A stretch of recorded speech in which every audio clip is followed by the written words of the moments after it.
avqustun 6-sında olan hava proqnozu açıqlanır. Milli Hidrometeorologiya Xidmətinin məlumatına görə, Bakıda və Abşeron yarımadasında hava şəraiti yağmursuz keçəcək. Səhər bəzi yerlərdə qısa müddətli az yağış yağacağı ehtimalı var. Mülayim şimal-qərb küləyi arabir güclənəcək. Havanın temperaturu gecə 22-25 dərəcə, gündüz 29-32 dərəcə isti olacaq. Atmosfer təzyiqi 759 mm civə sütunun, nisbi rütubət gecə 70-75%, gündüz 50-55% olacaq. Azərbaycanın rayonlarında əsasən yağmursuz hava gözlənilir. Bəzi dağlıq və dağətəyi rayonlarda yağış yağacağı, şimşək çaxacağı ehtimalı var. Bəzi dağlıq ərazilərində duman olacaq, şək külək əsəcək. Havanın temperaturu gecə 20-25 dərəcə, gündüz 34-39 dərəcə isti.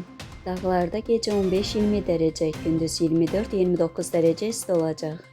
Müasir dizayn, yüksək keyfiyyətli materiallar və peşəkar ustaların əməyi ilə hazırlanan mətbəx mebelləri, yataq dəstləri, qonaq otağı mebelləri, dolablar və fərdi sifarişlər bütün layihələriniz zövqünüzə uyğun hazırlanır. Etibar və güvənin ünvanı Məhrəmoğlu Mebel. Siz xəyal edin, biz gerçəyə çevirək.